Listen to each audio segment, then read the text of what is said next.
Bien-aimés frères et sœurs, soyez bénis.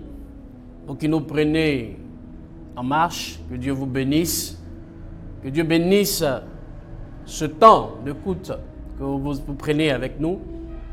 Croyez-moi, notre Dieu est au contrôle. Souffrez que nous puissions prier avant de commencer, que ce moment soit entièrement sous le contrôle de l'Esprit de Dieu, que la main puissante de Dieu nous conduise, que la lumière de Dieu vienne éclairer notre esprit, notre entendement, pour que nous puissions comprendre sa majestueuse et sa véritable parole, car dans sa parole il y a la vie, dans sa parole il y a la restauration, dans sa parole il y a la lumière. Soyez bénis, shalom encore chez vous. Le thème autour duquel nous allons travailler ce matin, c'est l'amour selon le modèle divin. L'amour selon Dieu. Et cet amour-là, nous ne pouvons l'appréhender que dans sa parole. Sa parole qui se trouve dans le livre de Jean 3, à partir du verset 16, sinon le verset 16. Je lis la parole de Dieu. La Bible dit, « Car Dieu a tant aimé le monde qu'il a donné son Fils unique, afin que quiconque croit en lui ne périsse pas, mais qu'il ait la vie éternelle. » Voyez, ce merveilleux passage de l'évangile de Jean nous ramène à ce qui fait le fondement même de la Bible, ce qui fait l'élément vraiment important de la Bible, à savoir l'amour de Dieu. Voyez, l'amour, nous avons pour habitude de dire « je t'aime ». Je t'aime, il n'y a pas quelqu'un parmi nous qui n'a jamais dit « je t'aime ». Et l'amour, selon les Grecs, a trois niveaux. Le premier niveau, c'est l'amour éros. Le deuxième, l'amour philéo. Et le troisième, l'amour agapao, ou l'amour désintéressé. Laissez-moi expliquer de façon simple ces différents thèmes dont je viens de parler. L'amour éros est l'amour qui est propre à la rencontre amoureuse. C'est-à-dire que cet amour concerne l'attirance physique. Voilà, lui, cet amour éros-là, il est basé sur la satisfaction de la libido, la satisfaction de la chair. Et nous pouvons l'appréhender dans la Bible, on peut le remplacer par le verbe connaître. Connaître. Vous voyez, quand vous prenez Genèse 4, verset 1, la Bible dit « Adam connut Ève, sa femme, laquelle conçut et enfanta Caïn. » Vous voyez, donc le verbe connaître ici va remplacer l'amour éros, qui est basé sur la satisfaction de la chair, la satisfaction de la libido. D'accord? Et cet amour-là, croyez-moi, est bon, il est bon dans le cadre du mariage. Et cet amour aussi est bon, mais il a des limites. Vous voyez, il y a beaucoup qui fondent leur amour sur cela. Quand il dit « je t'aime », son amour est basé sur la satisfaction de sa chair, la satisfaction de la libido. C'est-à-dire que toutefois qu'il a fini de faire ce qu'il a envie de faire avec toi, il a fini de satisfaire sa chair, son amour ne va pas plus loin que ça. Il peut te dire, bon, nous, c'est terminé, c'est fini, parce que ce qu'il veut, il a déjà eu. Donc cet amour-là a des limites. Vous voyez? Parlons du deuxième amour, l'amour philéo. L'amour philéo est un amour qui tourne autour d'un intérêt quelconque. Vous voyez? C'est cet amour-là qui vous veut parce que vous avez quelque chose qui l'intéresse. C'est cet amour qui vous veut parce que vous avez certainement une belle dentition, vous avez une belle forme, vous avez certainement quelque chose qu'il cherche chez vous. Et donc cet amour-là, on peut parler de l'amour fraternel, on peut parler de l'amitié, on peut parler de... Bon, voilà. Cet amour aussi a des limites. Ça a des limites parce que si ce que moi je cherche chez vous, vous n'arrivez plus à me donner cela. C'est clair que je vous dirai, bon, ben, je vais aller voir ailleurs, je vais voir mieux. Je pense qu'il y a des gens qui ont mieux que ce que toi tu as à me proposer. Donc cet amour a des limites. Le troisième, c'est l'amour agapao. L'amour agapao ou l'amour désintéressé, c'est l'amour que Dieu a avec nous. C'est l'amour que Dieu a avec son peuple. Dieu a avec les humains. Et cet amour-là se trouve dans le livre de 1 Corinthiens 13, versets 4 à 8. Voyez, là-bas, la Bible dit que l'amour ne s'enfle point d'orgueil. L'amour ne se vante pas. Donc, si vous lisez, vous allez voir et comprendre cet amour de Dieu. Mais cet amour-là est mis en évidence dans le livre de Jean 3, le verset 16. Il est vraiment bien mis en évidence. Voyez, la Bible dit que, dans le livre de Jean 3, le verset 16, que Dieu a tant aimé le monde qu'il a donné son Fils unique, afin que quiconque croit en lui ne périsse point. Waouh! Quand j'ai lu pour la première fois ce passage m'a tellement marqué, il m'a tellement plu que je l'ai tout de suite aimé. Pourquoi? Parce qu'il nous montre que l'amour de Dieu n'est pas un amour désordonné. Il nous montre que l'amour de Dieu est un amour qui est très ordonné, qui est précis, qui est concis. Amen. Voyez, dans cet amour, on peut comprendre que l'amour de Dieu a un objectif. L'amour de Dieu est incalculable. L'amour de Dieu a une finalité. Amen. L'amour de Dieu, je ne sais pas comment vous le dire, mais il est vraiment glorieux. L'amour de Dieu a une démonstration. Et c'est ce que nous allons voir tout à l'heure dans notre exposé. C'est ce que nous allons voir tout à l'heure quand nous allons avancer ensemble. L'amour de Dieu a un objectif. Quel est l'objectif de l'amour de Dieu? Dans ce passage, la Bible dit que Dieu a tant aimé le monde. On peut se poser la question de savoir, mais Dieu aime. Mais il aime qui? Amen. Il y a des gens qui ont pour habitude de dire, je t'aime. Et leur amour, ils le donnent à tout le monde. Je t'aime ici, je t'aime là. Mais il faut être précis. Il faut être précis. Il faut avoir un objectif. Qui tu aimes? Tu aimes qui? La Bible dit ici que Dieu a tant aimé le monde. Dieu aime qui? Il aime le monde. Alléluia. Dieu aime le monde. Le monde ici dans la Bible a 3 significations. La première signification du mot monde peut se référer à la terre, au cosmos. À la terre, au cosmos, comme je l'ai dit tout à l'heure. Alléluia. La Bible dit dans le livre de Jean 1, le verset 10, il était dans le monde et le monde fut par lui. Le monde fut fait, par lui. Il était dans le monde. Il était dans quel monde? Il était sur la terre. Il était dans le cosmos. Donc la première définition de l'amour, c'est le cosmos, c'est la terre sur laquelle nous sommes, la terre sur laquelle nous marchons. C'est cette première signification. La deuxième signification du mot monde fait référence à tous les humains, à tous les hommes. Alléluia. Et Jean 3, le verset 16 nous dit que Dieu a tant aimé le monde. Dieu n'a pas aimé la terre, mais Dieu a aimé les humains. Dieu a aimé tous les hommes. Alléluia. Frère, Dieu a aimé tous les hommes. Et la troisième signification du mot monde, c'est le système établi par Satan. Bien évidemment, ce système sur lequel il règne. Le système sur lequel il domine. C'est pourquoi le Seigneur va dire dans le livre de 1 Jean 2, verset 15, n'aimez pas le monde, ni les choses qui sont dans le monde. N'aimez pas le monde, n'aimez pas ce système, parce que ce système a sa propre sagesse. Ce système a son propre esprit. Ce système a ses éléments. Regardez la sagesse par exemple de ce système. Ce système trouve que aller avec une femme qui va avec une femme, c'est normal. Un homme qui va avec un homme, c'est normal. Un homme ou une femme qui va avec un animal, c'est normal. Pour qu'on a les juger, pour qu'on a parlé d'eux. En fait, la normale est devenue normale chez eux et c'est ça leur sagesse. Et ce système-là est dominé par Satan. Donc c'est ce monde-là que le Seigneur nous amène à fuir. Mais ici, ce qui nous intéresse, c'est le monde. Dieu a tant aimé le monde. Dieu a aimé tous les humains. Dieu a aimé tous les hommes. Pourquoi Dieu a aimé tous les hommes? Je vous ai dit que l'amour de Dieu est un objectif. Dieu nous aime. Dieu t'aime, mon frère. Dieu t'aime, ma soeur. Quelque part, tu t'es posé la question de savoir, mais est-ce qu'il y a quelqu'un qui pense à moi? Est-ce qu'il y a quelqu'un qui m'aime? J'ai trop de soucis, j'ai trop de problèmes, ma vie ne va pas, les gens m'ont abandonné, les gens m'ont laissé. Mais laisse-moi te dire qu'il y a quelqu'un qui t'aime. Il y a quelqu'un qui pense à toi. Il y a quelqu'un qui te tend la main jour et nuit. Il y a quelqu'un qui est prêt pour toi. Dieu t'aime. Ma soeur, écoute-moi bien, Dieu t'aime. Là où tu es couché, là où tu es, pense que Dieu t'aime. L'amour de Dieu est merveilleux, est magnifique.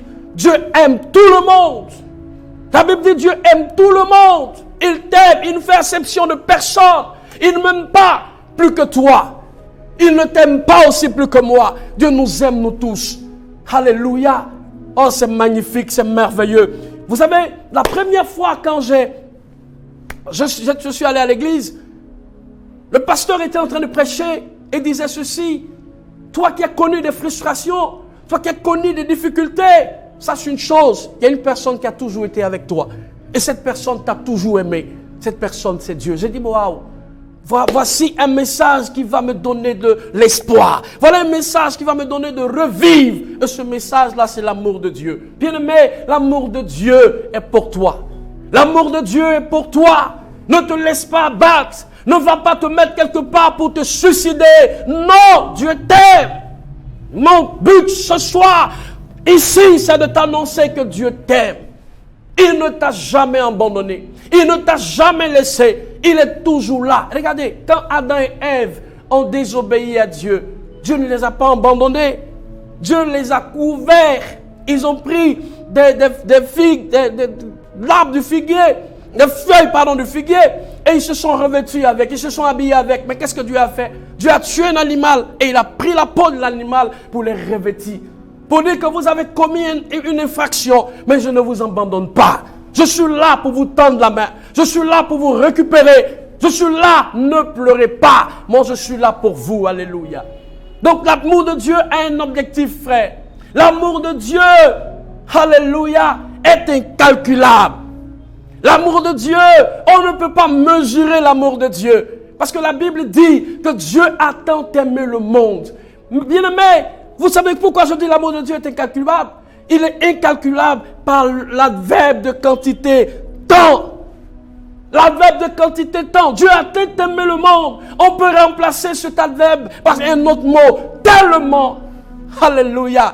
Tellement Dieu t'a aimé. L'amour de Dieu déborde pour toi. Dieu ne t'aime pas parce que tu es joli. Dieu ne t'aime pas parce que tu as de l'argent. Dieu ne t'aime pas parce que tu souffres. Dieu t'aime. Et son amour n'a pas de limite. Son amour n'a pas de limite. On va appeler un géomètre pour venir calculer l'amour de Dieu. Il va gâter son appareil. Alléluia. On appellera qui que ce soit pour mesurer l'amour de Dieu. L'objet qu'il prendra pour mesurer l'amour de Dieu va se gâter. Et lui-même, il ne finira pas de mesurer l'amour de Dieu que la mort le prendra. Parce que l'amour de Dieu est incalculable. Oh non, alléluia. Dieu nous aime tellement. Il t'aime tellement, ma soeur. Dieu t'aime tellement, mon frère.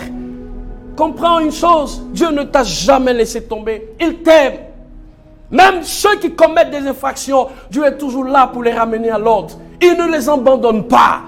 Alléluia. L'amour de Dieu est incalculable. Alléluia. Moi, je pouvais dire, si quelqu'un pouvait ouvrir son esprit et comprendre combien de fois Dieu l'aime, je t'assure qu'il serait tous les jours en train de chanter les louanges de Dieu. Il serait tous les jours en train de chanter la gloire de Dieu. Il serait tous les jours en train de chanter la puissance de Dieu. Parce que ce Dieu-là, il est merveilleux. Ce Dieu-là, il est magnifique. Waouh! Comment Dieu peut m'aimer, moi, un grand pécheur? Comment Dieu peut m'aimer, moi, quelqu'un qui commet des infractions tous les jours? Comment ce Dieu-là peut m'aimer encore? Frère, l'amour de Dieu est incalculable. C'est un amour qu'on ne peut pas dompter. C'est un amour qu'on ne peut pas mesurer. C'est un amour qu'on ne peut pas calculer. Alléluia. Regarde, ton frère peut t'aimer, mais il peut t'aimer à une limite. Ta soeur peut t'aimer, elle peut t'aimer à une limite. Ton père peut t'aimer, il peut t'aimer à une limite. Ta mère peut t'aimer, elle peut t'aimer à une limite. Dieu même a dit, même si ta mère arrive à t'abandonner, mon Éternel, je ne t'abandonnerai pas. Mon Éternel, je t'aimerai toujours. Vous savez pourquoi Dieu me dit quand une mère arrive à abandonner son enfant? Parce que Dieu sait qu'il est difficile pour une mère d'abandonner son enfant. La mère, le père peut dire à son enfant, tu es régné, mais jamais la mère ne peut le faire. Jamais. La mère, moi j'ai vu des mères défendre leurs enfants. Quoique ces enfants soient des voleurs, quoique ces enfants aient des vies qui ne sont pas bonnes, mais ces mères sont restées en train de croire en l'enfant, à défendre l'enfant parce qu'elles seules croient que la vie de son enfant peut changer. Alléluia. Dieu regarde, il dit, même si une mère qui est incapable de t'abandonner, même s'il arrive qu'elle t'abandonne, mon Dieu, je continue de t'aimer. Alléluia. Dieu t'aime. Amen. L'amour de Dieu est incalculable. Alléluia. Amen, amen. Oh, je veux que tu dises avec moi, alléluia. Vous savez, Dieu est puissant, il est merveilleux. Dans ce même passage, la Bible de Dieu a tant aimé le monde qu'il a donné son Fils unique. L'amour de Dieu a une démonstration. Alléluia. L'amour de Dieu a une démonstration. C'est pas comme les gens qui disent « je t'aime ». Mais il ne faut rien dans le « je t'aime ». Il n'apporte rien dans le « je t'aime ». Même ne serait-ce qu'une petite rose, il n'apporte rien. Lui son « je t'aime », c'est tout. Je t'aime, c'est tout. Non. Quand on aime, on démontre. On montre à la personne aimée qu'on est prêt à aller plus loin avec cette personne. On est prêt à la défendre. On est prêt à faire ce qu'il faut pour cette personne. Dieu a tant aimé le monde. Et qu'est-ce qu'il a fait? Il n'a pas donné, dans la démonstration, il n'a pas donné à cette personne aimée une chose dérisoire. Il n'a pas donné à cette personne aimée une chose qui ne coûte rien. Il n'a pas donné à cette personne aimée une chose qui n'a pas de valeur. Il a donné son Fils unique. Alléluia. Il a donné son Fils unique. Oh non, my God. Un jour, quelqu'un me disait, mais comment on peut dire que Jésus est le Fils unique de Dieu? Oh, pourtant, Dieu a beaucoup d'enfants. Comment on peut le dire?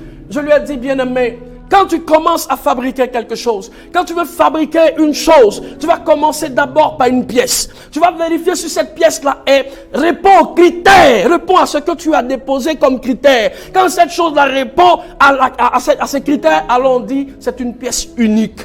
Et à partir de cette pièce unique, on en fabrique d'autres. Alléluia. Donc Jésus était le modèle parfait en ce moment-là. Parce que toute l'humanité baignait dans le péché. Toute l'humanité était carrément dans des choses qui ne sont pas bonnes. Mais Jésus, était le modèle parfait de Dieu. Était la pièce que Dieu voulait pour nous. Alléluia. En ce moment précis, Jésus était le modèle parfait. C'est pourquoi la Bible dit dans le livre de Jean 1, le verset 12... Tous ceux qui croient en lui, tous ceux qui l'ont reçu, il a donné. Sinon, elle a donné parce que Jésus était la parole qui était Dieu et qui s'est fait chair. Cette parole-là a donné à tous ceux qui croient en lui et qui l'ont reçu le pouvoir de devenir enfants de Dieu. À partir de cette pièce unique, Dieu en a créé plusieurs. Alléluia. À partir de cette pièce unique, tous ceux qui ont reçu Jésus, qui l'ont accepté comme sauveur et Seigneur personnel, il a donné le pouvoir de devenir enfant de Dieu. Je suis devenu enfant de Dieu. Je suis désormais par adoption le frère de Jésus. Alléluia. Jésus n'est plus unique à partir de cet instant. Quand il est mort à la croix, enterré, ressuscité le 3e jour, bien-aimé, à partir de cet instant, Jésus n'a plus été la pièce unique, n'a plus été le Fils unique, parce que moi je suis aussi enfant de Dieu, toi aussi tu es enfant de Dieu, nous sommes désormais co-héritiers avec Jésus. Alléluia. Et nous bénéficions de même bénédiction que Christ. Oh, c'est merveilleux, frère. Jésus lui-même l'a dit. Il a dit, celui qui croit en moi fera les choses aux plus grandes que moi. Vous voyez? Donc, les privilèges, les bénédictions, les choses que Jésus faisait, il nous dit, si tu crois en moi, tu deviens enfant de Dieu et tu peux aussi en faire plus. Oh, je t'exhorte maintenant, toi qui n'es pas encore enfant de Dieu, à le devenir. C'est trop magnifique. C'est trop merveilleux. C'est trop glorieux. Amen, amen. Dieu a donné son Fils unique. Il n'a pas donné quelqu'un d'autre. Alléluia. Il n'y a pas quelqu'un d'autre en qui nous pouvons croire. Il n'y a pas quelqu'un d'autre en qui nous pouvons recevoir le salut. Quand vous lisez Acte 4, le verset 12, la Bible est claire. Il n'y a aucun autre nom qui ait été donné pour que nous soyons sauvés à part le nom de Jésus. Il n'y a pas d'autre nom. Jésus est plus puissant que le sel. Jésus est plus puissant que l'huile. Jésus est plus puissant que l'eau. Jésus est plus puissant que toutes ces choses que nous mettons, toutes ces pratiques mystiques que nous ajoutons, bien-aimés. Non, le nom de Jésus seul suffit pour nous sauver. Le nom de Jésus seul suffit pour nous restaurer. Le nom de Jésus seul suffit pour nous guérir. Waouh! Tu es malade? Appelle Jésus dans ta vie. Tu as des problèmes? Appelle Jésus dans ta vie. Ton cœur n'est pas assis? Appelle Jésus dans ta vie. Bien-aimé, je crois en lui. La Bible dit, Dieu a donné son Fils unique, afin que quiconque croit en lui. Donc l'amour de Dieu est une démonstration. Dieu ne s'est pas assis sur son trône pour regarder. Dieu est descendu lui-même, dans la chair humaine.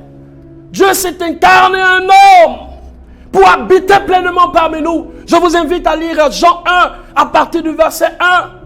Vous prenez le verset 14, vous verrez. la Bible dit que cette parole qui s'est faite chair a habité pleinement parmi nous. Cette parole qui est Dieu a habité parmi nous. Ça veut dire que Dieu s'est incarné en un homme, dans la peau, dans la chair d'un homme, pour vivre parmi nous. C'est pourquoi Jésus est aussi appelé Emmanuel, qui veut dire Dieu est avec nous. Alléluia, Emmanuel est là. Jésus est Dieu. Et ça, Jésus est en train de le démontrer. Ce passage que vous le lisez, il est en train de le démontrer devant Nicodème, qui était un docteur de la loi. Nicodème qui siégeait dans le Sanhédrin. Le Sanhédrin, c'est la haute cour qui siégeait des affaires, qui se prononce sur les affaires religieuses. Là où il y a des difficultés, eux, ils avaient des solutions parce qu'ils connaissaient la loi. Mais Nicodème ne savait pas qu'il devait être nouveau. Comme je le disais, l'amour de Dieu ne fait exception de personne.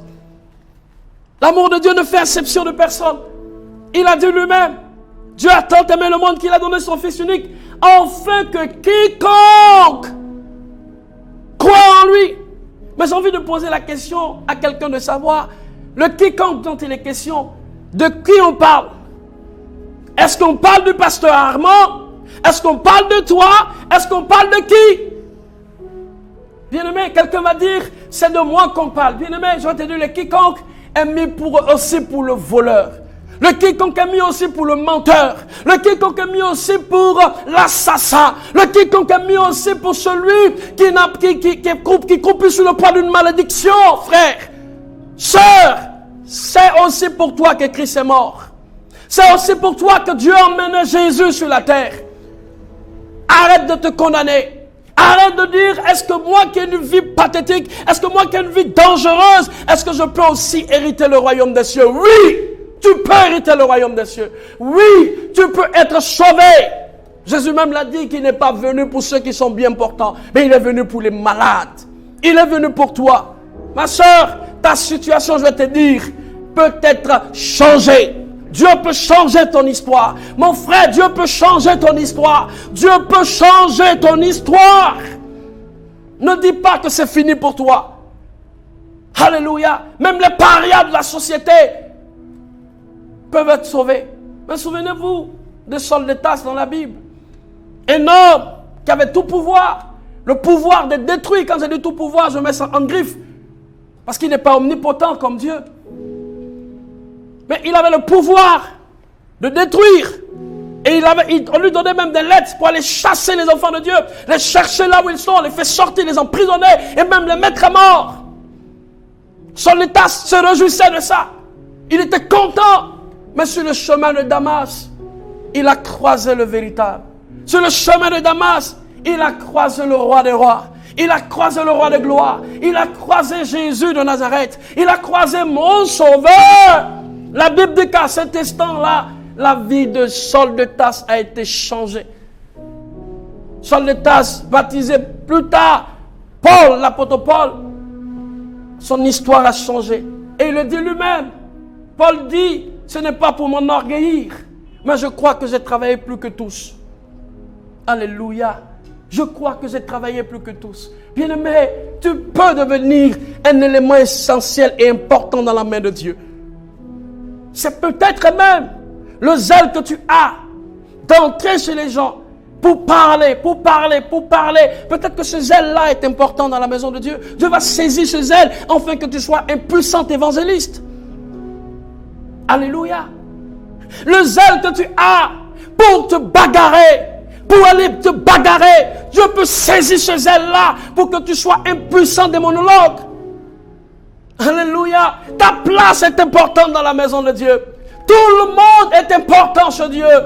Dieu veut que tous nous soyons sauvés. Tous.